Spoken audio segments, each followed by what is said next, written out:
Саламатсыздар ма?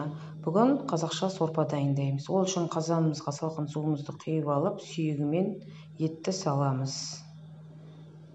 Одан кейін қақпағымызды жауып қайнағанша күтеміз. Міне сорпамыз қайнады. Енді бетіне шыққан көбігін әдемілеп алып тастаймыз. Көбігі тарқап кетпеу керек. Сондықтан асықпай, тарқатпай алыңыздар. Менің каналым ұнап жатқан болса, оқырмандарым маған тіркеліп, лайк басып, комментария қалдырыңыздар.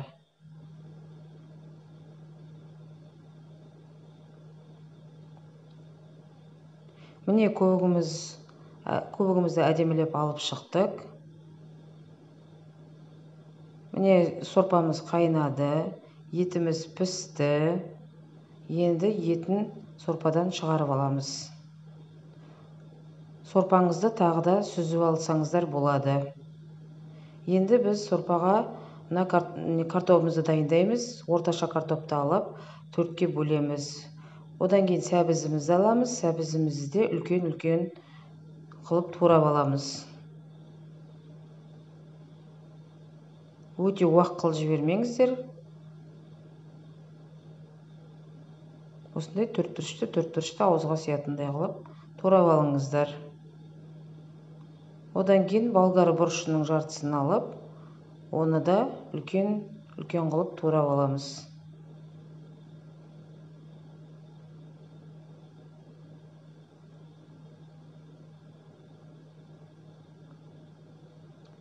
Оқырмандарым, мені 99% тіркелмей қарайды екенсіздер. Сондықтан менің каналыма тіркеліп кетіңіздер.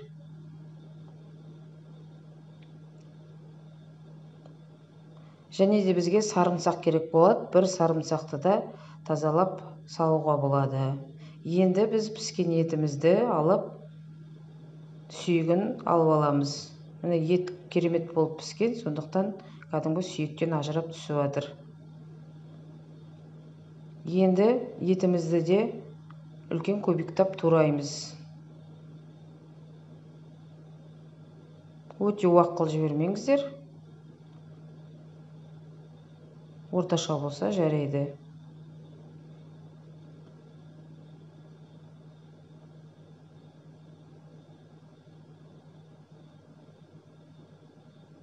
Осылай етімізді турап аламыз әдемілеп.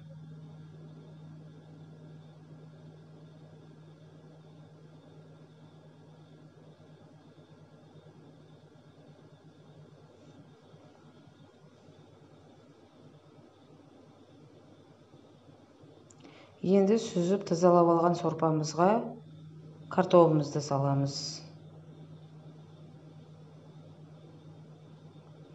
Және морковымызды саламыз.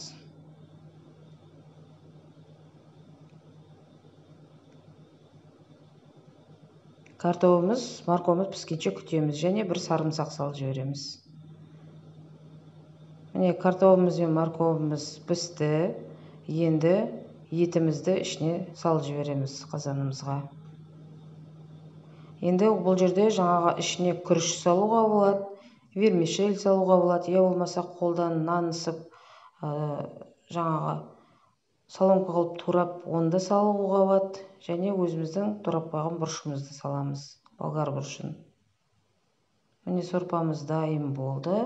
Енді үйдегі отбасы мүшелеріне құйып, тәрелкеге құйып берсеңіздер де болады. Осылай қазақша сорпа дайын болды. Әдемі болып, сорпасы мөлдір болып, керемет болып шықты. Сіздерге рахмет қарағандарыңызға. Лайк басып, комментарий жазып кетіңіздер.